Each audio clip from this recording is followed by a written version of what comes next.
So ఈ వీడియోలో gas come electrical fryer గురించి చెప్తానండి. FRG 110, FRG 120, FRG 125 ఎవరైతే ఈ ప్రోడక్ట్స్ కొన్నారో వాళ్ళకి ఈ వీడియో అనేది యూస్ఫుల్ అండి.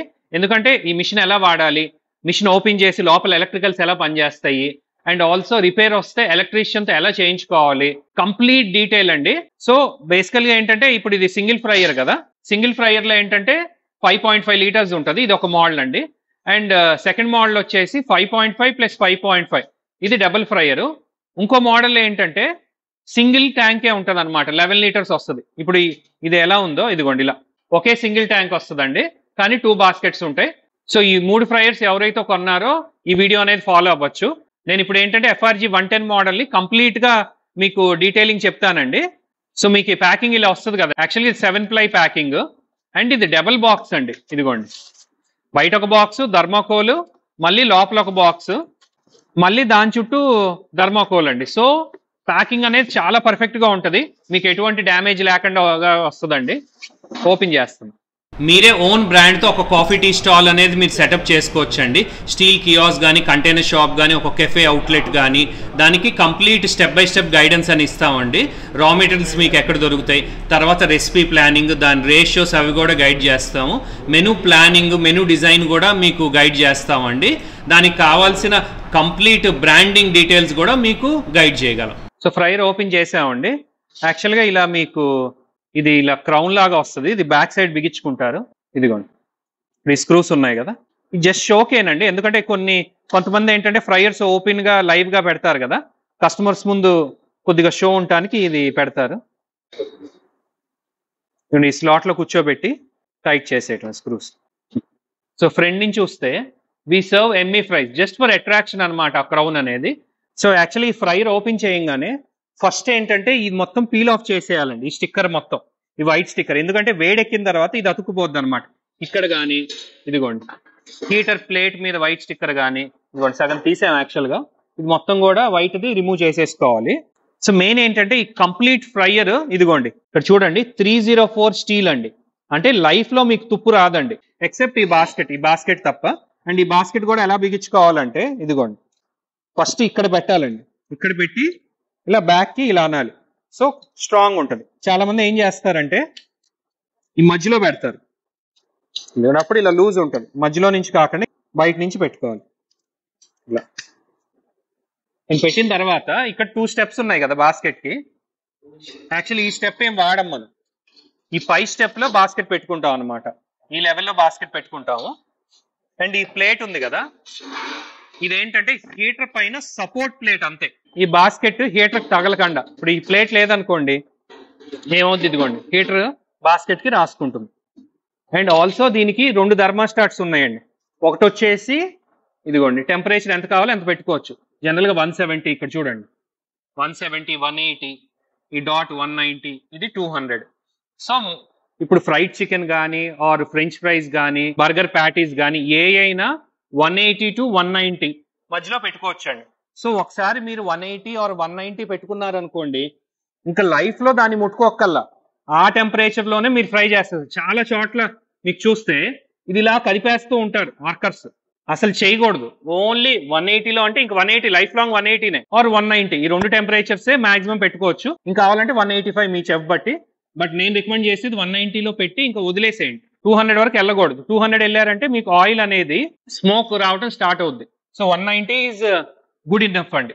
అండ్ ఇది టిల్టింగ్ ఆప్షన్ ఉంటుంది. ఇదిగోండి చూడండి ఇక్కడ ఈ సైడ్ చూసారు కదా, ఇదిగోండి ఈ బౌల్ ఎప్పుడైనా మనం తీయాలంటే ఇదిగోండి ఇలా పైకి ప్లేస్ అయిపోయి ఈ బౌల్ మనం రిమూవ్ చేసేసుకోవచ్చు. ఇలా ఈ బౌల్లో చూడండి మాక్సిమము మినిమం అని ఉంది, కానీ నేను రికమెండ్ చేసేది ఏంటంటే ఎప్పుడైనా మనం ఆయిల్ వాడాలంటే పెట్టి బాస్కెట్ కి సగం వరకే పోసుకోండి. ఇదిగోండి బాస్కెట్ పెడతాం కదా, బాస్కెట్ కి ఎప్పుడైనా హాఫ్ వరకు మనకు ఆయిల్ పోసుకుంటే సరిపోదు. జనరల్ గా ఈ ఫ్రైయర్ ఫుల్ ట్యాంక్ వచ్చేసి అప్రాక్సిమేట్లీ 8 లీటర్లు ఉంటది, కానీ మన యూజబుల్ 5.5 లీటర్స్ అనమాట. సో ఇదే ఫ్రైయర్ ని చాలా మంది 8 లీటర్లు అంటారు ఆర్ 5.5 లీటర్ ఫ్రైయర్ కూడా అనొచ్చు. ట్యాంక్ కెపాసిటీ బట్టి usable tank only 5.5 litres. And ఇక్కడ చూస్తే ఇది సెకండ్ థర్మాస్టాట్ అని చెప్పా కదా, ఇదేంటంటే ఇన్ కేస్ ఇది ఫెయిల్ అయింది అనుకోండి, ఇదేం చేయాలి 190 అని చెప్పా కదా 190 రాగానే హీటర్ ని కట్ ఆఫ్ చేసేయాలి. కానీ ఇది ఫెయిల్ అయింది అనుకోండి ఇది 230కి ఇంక ఎట్టి పరిస్థితుల్లో ఆపేస్తుంది అనమాట. ఈ మధ్యలో రెడ్ ఉంది కదా ఆ రెడ్ బయటికి తన్నేస్తుంది. సో 230కి ఇంకా పవర్ సప్లై అనేది వెళ్ళదు. So this is a safety thermostat. చాలా ఫ్రైయర్స్ కి బేసిక్ మోడల్స్ మీరు చూస్తే ఈ సేఫ్టీ అనేది ఉండదండి. సేఫ్టీ లేదనుకోండి ఒకవేళ ఇది పని చేయలేదు అనుకోండి ఫ్రైయర్ ఈ హీటర్ ఏం చేస్తుంది కాగుతూనే ఉంటది. ఆయిల్ కాగుతూ ఒక సర్టన్ పాయింట్ జనరల్ గా ఆయిల్ అరౌండ్ 280-300 degrees వెళ్ళంగానే ఫైర్ క్యాచ్ అయిపోద్దండి. సో ఈ సేఫ్టీ అనేది ఉండాలి. ఇప్పుడు థర్మాస్టాట్ ఎప్పుడు ఫెయిల్ అవుద్దో తెలియదు, స్విచ్ లాక్ కదా. ఇప్పుడు ఫ్రైర్ ఏం చేస్తాం ఇలా పెట్టేసి ఎవరి వర్క్ వాళ్ళు వెళ్ళిపోతారు. అటు బయటకు వెళ్ళొచ్చు వర్కరు వారు ఇంకో పని మీద వెళ్ళొచ్చు, ఇక్కడ కాగుతుందో లేదో తెలియదు కదా. ఫెయిల్ అయింది అనుకోండి థర్మాస్టాట్ విత్ ఇన్ 5 to 10 minutes లో ఆ 280 రీచ్ అయిపోద్ది. సో ఆయిల్ ఏమవుద్దంటే వాతావరణంలో ఉన్న ఆక్సిజన్ తో రియాక్ట్ అయ్యి వెంటనే ఫైర్ అనేది అందుకుంటదండి. So second thermostat important. ఇక్కడ వేరే కంట్రోల్ కూడా చూద్దాం. ఇదిగోండి ఇది ఆన్ ఆఫ్ స్విచ్ అండి, ఈ general on off switch. And this is a metal switch. Actual గా చాలా ఫ్రైయర్స్ కి ప్లాస్టిక్ వస్తాయి కదా, ఇది మెటల్. ఓపెన్ చేస్తున్నా, ఇది యాక్చువల్ గా metal switch. So heavy duty ఉంటది. దానిపైన ఇదిగోండి ప్లాస్టిక్ కవరింగ్, ఎందుకంటే మనం వెట్ హ్యాండ్స్ తో పట్టుకుంటాం కాబట్టి దానిపైన ఇది ప్లాస్టిక్ కవరింగ్. అండ్ ఈ మోడల్ ని మనం గ్యాస్ కమ్ ఎలక్ట్రికల్ ఫ్రైయర్ అంటున్నాం. సో చాలా మంది అడిగే క్వశ్చన్ గ్యాస్ ఎలక్ట్రికల్ ఒకేసారి వాడచ్చా? సో యాక్చువల్ గా యూజ్ ఏం లేదు, గ్యాస్ ఎలక్ట్రికల్ ఒకేసారి వాడాలని యూజ్ లేదు. ఎప్పుడైతే పవర్ పోయిందో ఈ గ్యాస్ అనేది బ్యాకప్ అండి. చాలా మంది ఓన్లీ గ్యాస్ మీదే నేను నడుపుకోవచ్చా అంటారు. గ్యాస్ మీదే నడుపుకుంటే ఈ ఫ్రైయర్ అనేది అనవసరం అండి, ఎందుకంటే ఇది అన్కంట్రోల్డ్ ఫ్రైయర్. ఇప్పుడు ఇది టెంపరేచర్ తో ఆన్ ఆఫ్ అవుద్ది ఎలక్ట్రికల్. ఇది ఒకటే ఎలక్ట్రికల్ మిషన్ అండి, ఇదిగోండి ఈ యూనిట్ ఒకటే ఎలక్ట్రికల్ మిషన్. సో ఈ హీటర్ కాయిల్ ద్వారా లోపల ఆయిల్ అనేది మనకి హీట్ అవుతుంది. సో ఇది పక్కన పెట్టామనుకోండి ఓన్లీ గ్యాస్ మీద నడుస్తుంది కదా. సో ఇక్కడ ఓన్లీ గ్యాస్ మీద నడుస్తుంది. ఈ గ్యాస్ కి ఆన్ చేసినప్పుడు మనకి టెంపరేచర్ అనేది కంట్రోల్ అవ్వదండి. కింద పక్క బర్నర్ ఉంది, జస్ట్ ఈ బర్నర్ ఆన్ అయ్యి ఈ కింద మంట వచ్చి ఆయిల్ అనేది వేడెక్కుద్ది. కానీ 190 రాగానే ఇది ఆపదు.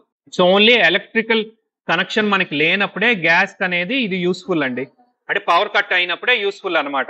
సో ఈ వెనకాల వచ్చేసి మనం గ్యాస్ కనెక్షన్ ఇస్తామండి. ఇదిగోండి ఎల్పిజి సిలిండర్ గ్యాస్ కనెక్షన్. ఇది ఇంట్లో వాడే రెగ్యులేటరే వాడాలండి. యాక్చువల్ గా రెగ్యులేటర్స్ లో 2 రకాలు ఉంటాయి. కమర్షియల్ రెగ్యులేటర్ ఉంటుంది విచ్ ఇస్ హై ప్రెషర్, చాలా దీనికి 15-20 ఇంతలు ప్రెషర్ ఉంటుంది. ఇది ఇంట్లో వాడే రెగ్యులేటర్ అండి.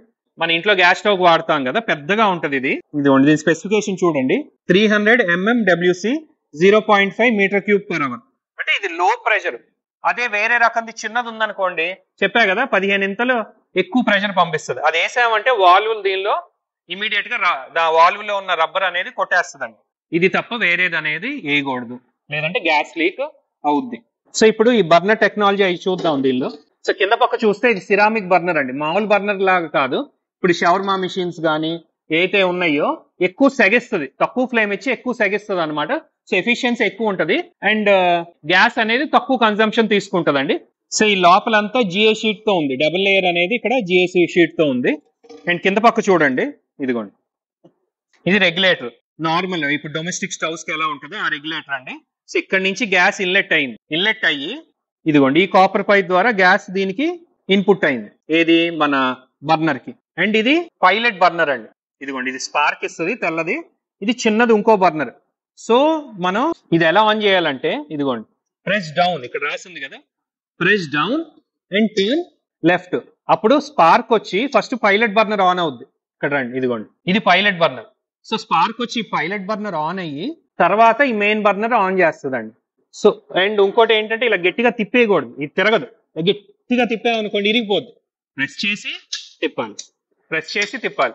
ఇక్కడ నుంచి మనకి ఈ హోల్స్ ద్వారా ఫైర్ అయిందో లేదో మనకు కనిపిస్తుందండి. ఎందుకంటే గిన్నె పెట్టిన తర్వాత పైనుంచి మనకి ఎలాగో ఏం కనిపించదు కదా, ఇప్పుడు గిన్నె పెడతాము పైనుంచి ఏమీ కనిపించదు. సో ఫైర్ అనేది మనం ఇక్కడే చూసుకోవాలి. సో పార్ట్స్ అన్ని విడిగా ఎక్స్ప్లెయిన్ చేస్తానండి. ఇదిగోండి ఇది హీటర్ అండి, ఈ హీటర్ వచ్చేసి 2.5 కిలోవాట్ అండి, అంటే 2500 వాట్స్. సో ఈ హీటర్ 1 అవర్ కంటిన్యూస్ గా ఆగకుండా నడిచిందంటే 2.5 యూనిట్లు తీసుకుంటుందండి.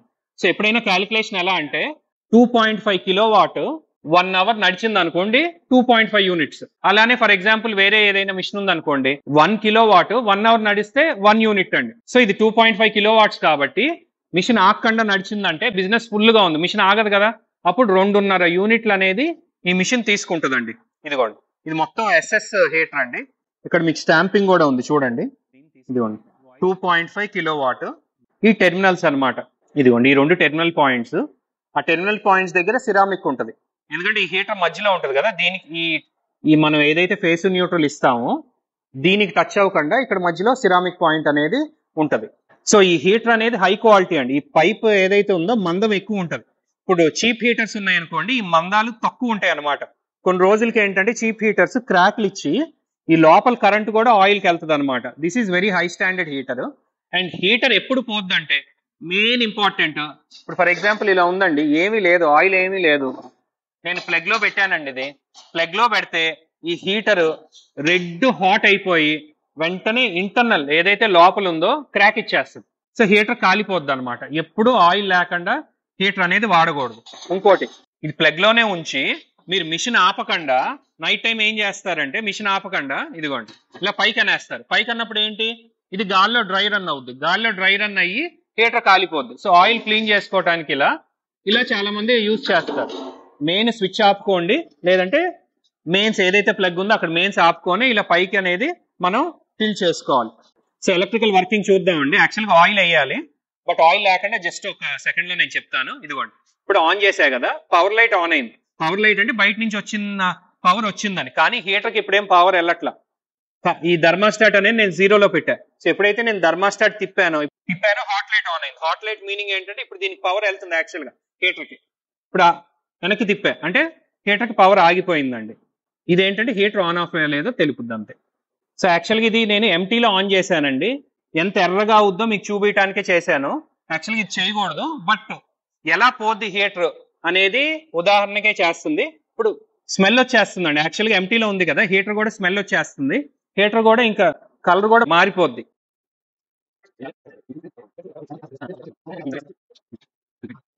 ఇగో చూడండి కలర్ చేంజ్ అయిపోయింది.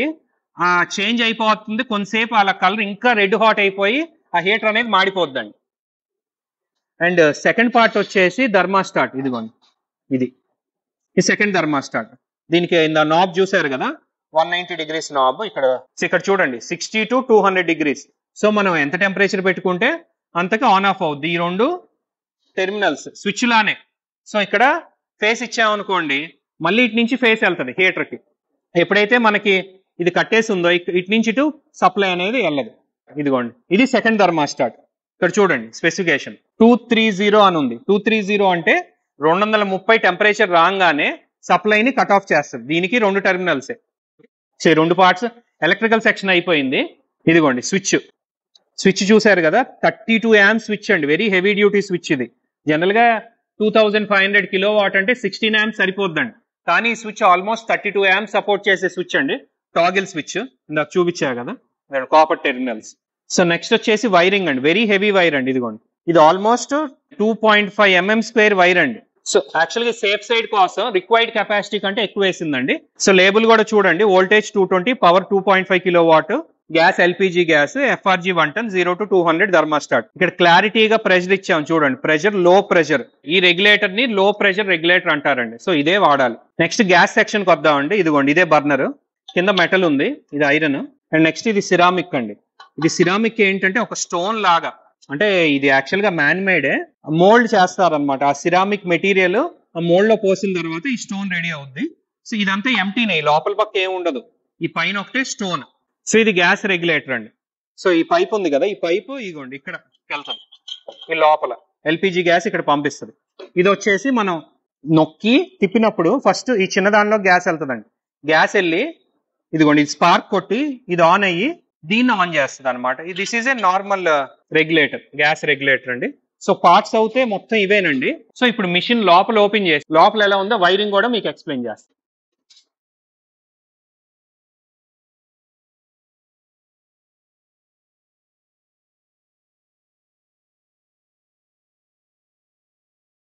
సో ఈ పార్ట్ వచ్చేసి ఎలక్ట్రీషియన్స్ కండి. జస్ట్ మీ నాలెడ్జ్ కోసం వర్కింగ్ లోపల ఎలా ఉంటది, ఎలా వర్క్ చేయాలి, లేదంటే ఎలక్ట్రీషియన్ వచ్చినప్పుడు మీరు గైడ్ చేయడానికి, వీడియో చూపించడానికి ఈ పార్ట్ అనేది చేస్తున్నాం. ఏదైనా రిపేర్ వస్తే మీరు చేయొద్దు, ఎలక్ట్రీషియన్ పిలిపించి అప్పుడు చేయండి. ఇంట్లో గీజర్లు రిపేర్ చేస్తారు కదా, వాళ్ళు చేయగలరండి. సిమిలర్ టెక్నాలజీనే, వాళ్ళకి అర్థమవుద్ది ఇది. ఇదిగోండి, సో లోపల పక్క చూడండి, ఇదిగోండి ఇది మెయిన్ వైర్ కదా. సో చూడండి, ఇదిగోండి ఇది ఫేస్, ఈ బ్లూది న్యూట్రల్ అండి, అండ్ ఇది వచ్చేసి ఎర్త్ వైర్ అండి.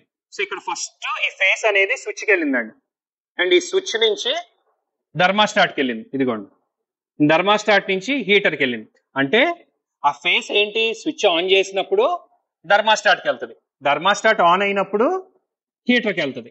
అర్థమైంది కదా. అండ్ నెక్స్ట్ ఇక్కడ ఇంకో థర్మాస్టాట్ సేఫ్టీది ఉంది కదా, కిందకి న్యూట్రల్ వెళ్ళింది, అండ్ పైన న్యూట్రల్ ఇంకో సైడ్ హీటర్ కనెక్ట్ అయింది. సో ఇది ఆన్ లో ఉన్నప్పుడు ఇటు న్యూట్రల్ వెళ్తుందండి, అండ్ ఈ థర్మాస్టాట్ స్విచ్ ఆన్ లో ఉన్నప్పుడు ఫేస్ వెళ్తుంది, అప్పుడు హీటర్ అనేది ఆన్ అవుతుందండి. అండ్ ఈ ప్యారలల్ కనెక్షన్స్ అన్నమాట. సో ఈ పవర్ లైట్ ఉంది కదా, ఈ పవర్ లైట్ ఏంటంటే ఇక్కడ మనం పవర్ పెట్టాము, డైరెక్ట్ గా ఈ పవర్ లైట్ ఆన్ అయిపోద్ది. అండ్ ఇక్కడ హాట్ లైట్ ఉంది కదా, ఈ హాట్ లైట్ అనేది ఈ హీటర్ కి ప్యారలల్ కనెక్షన్. సో ఎప్పుడైతే ఆ హీటర్ ఆన్ అవుద్దో ఈ హాట్ లైట్ కూడా ఆన్ అవుద్ది. సేమ్ సిమిలర్ కనెక్షన్స్ హీటర్ కి ఎలా ఉన్నాయో దీనికి కూడా ఉంటాయండి. సో ఇంతేనండి కనెక్షన్స్. సో ఏ ఎలక్ట్రీషియన్ అయినా చూస్తే అర్థం అవుద్ది. ఇన్ కేస్ ఏదైనా పార్ట్ పోయింది అనుకోండి, మీకు మాకు ఫోన్ చేస్తే మేము కొరియర్ చేస్తాము, మీకు ఎలక్ట్రీషియన్ వస్తే వాళ్ళకి మేము గైడ్ చేస్తాము, ఆ పార్ట్ అనేది మారుస్తారండి. సో యాక్చువల్గా వీటిల్లో ఏ పార్ట్ పోయిందో తెలియాలంటే ఎలక్ట్రీషియన్ కి ఒక టెస్ట్ ల్యాంప్ ఉందనుకోండి, ఏ పార్ట్ పోయిందో తెలుస్తుంది. సో ఫస్ట్ ఇది థర్మాస్టాట్ ఉంది కదా, ఇది జీరోలో ఉంచా. జీరోలో ఉంచినప్పుడు ఇదిగోండి బల్బ్ అనేది ఎలగకూడదు, అంటే థర్మాస్టాట్ బాగానే ఉంది, డైరెక్ట్ అవ్వాల. ఇప్పుడు ఇది తిప్పుతున్నా, ఇప్పుడు పాస్ అవ్వాలి కరెంట్, అదిగోండి ఆన్ అయింది, అంటే ఇది థర్మాస్టాట్ పనిచేస్తుందండి. అండ్ సెకండ్ ఇది వచ్చేసి ఫిక్స్డ్ థర్మాస్టాట్ ఉంది కదా, ఇది యాక్చువల్గా కరెంట్ పాస్ చేసేస్తుంది, అదిగోండి లైట్ వెలుగుతుంది. ఒకవేళ కరెంట్ పాస్ చేయలేదంటే ఇది ఫెయిల్ అయినట్టండి ఈ థర్మాస్టాట్, ఎందుకంటే 230కే మనకి కట్ ఆఫ్ అవుద్ది. అండ్ స్విచ్ అనేది ఆన్ ఆఫ్ బట్టి తెలిసిపోద్ది. ఇదిగోండి ఆఫ్ లో ఉంది, కరెంట్ పాస్ చేయదు, ఆన్ చేస్తున్నా కరెంట్ పాస్ చేస్తుంది. సో స్విచ్ కూడా అలానే చూస్తామండి. సో మామూలుగా ఏంటంటే ఈ రెండు టచ్ చేసాం అనుకోండి, మనం టెస్ట్ ల్యాంప్ ఇచ్చినప్పుడు ఇదిగోండి బల్బ్ వెలిగింది అంటే కరెంట్ దీని నుంచి పాస్ అవుతుంది, దీని లోపల ఉన్న కాయిల్ అనేది ఎక్కడా కట్ అవ్వలేదండి. సో పర్ఫెక్ట్ గా ఉందన్నమాట. సెకండ్ టెస్ట్ ఏంటంటే బాడీ షార్ట్ అవుతుందా లేదా. సో టెర్మినల్ ఇక్కడే ఉంచి ఈ బాడీకి హీటర్ బాడీకి ఇవ్వాలి. సో ఇక్కడ టెస్ట్ చేయాలి, ఇక్కడ టెస్ట్ చేయాలి. సో బల్బ్ ఎలగట్ల అంటే ఈ బాడీకి ఇక్కడ నుంచి కరెంట్ దీనికి రావట్లేదు అనమాట. So it's good. ఒకవేళ ఇక్కడ నుంచి ఇక్కడ బల్బ్ వెలిగింది అనుకోండి, హీటర్ లోకి కరెంట్ వచ్చేస్తున్నట్టు, దట్ ఈస్ వెరీ డేంజర్ అనమాట. హీటర్ లో కరెంట్ వచ్చిందంటే ఇదిగోండి ఇక్కడ ఆయిల్ ఉంటది కదా, బాడీ ఉంటది కదా, హీటర్ నుంచి కరెంట్ వచ్చిందంటే ఆయిల్ నుంచి బాడీకి మొత్తం కరెంట్ వచ్చేస్తుంది, మనం ఎక్కడ ముట్టుకున్నా షాక్ వస్తుందండి. సో ఈ ఎర్త్ వైర్ మీరు మెయిన్స్ లో పెడతారు కదా, అర్థింగ్ అనేది కంపల్సరీ ఉండాలండి. ఒకవేళ అర్థింగ్ లేదనుకోండి ఈ బాడీ అనేది జంపింగ్ ఇస్తుంది, అంటే షాక్ కొట్టదు, ఏదో షాక్ కొట్టినట్టు లైట్ ఫీలింగ్ ఇస్తుంది అనమాట. సో దాన్ని బట్టి ఏంటంటే అర్థింగ్ సరిగా లేదండి. సో అర్థింగ్ పర్ఫెక్ట్ గా అనేది ఈ ఫ్రైయర్స్ వాడినప్పుడు ఉండాలి, ఎందుకంటే there are heavy wattage 2.5 kilowatt watts. So ఇంకోటి ఏంటంటే జనరల్ గా చాలా చోట్ల ఏంటంటే న్యూట్రల్ వీక్ ఉన్నా, న్యూట్రల్ ప్రాబ్లం ఉన్నా, ఇదిగోండి ఇక్కడ ఆన్ చేసినప్పుడు పవర్ లైట్ చూపిస్తుంది మామూలుగానే, కానీ థర్మాస్టాట్ తిప్పినప్పుడు వెంటనే పవర్ లైట్ ఆగిపోద్ది అనమాట. అంటే అది న్యూట్రల్ ఫాల్ట్ అండి, మిషన్ ఫాల్ట్ కాదు, మీ బోర్డ్ లో న్యూట్రల్ అనేది ఎక్కడో వీక్ ఉంది, అది కూడా చెక్ చేయించుకోవాలి. సో ఫ్రైయర్స్ తో పాటు మా దగ్గర 300+ డిఫరెంట్ ఎక్విప్మెంట్స్ ఉంటాయండి.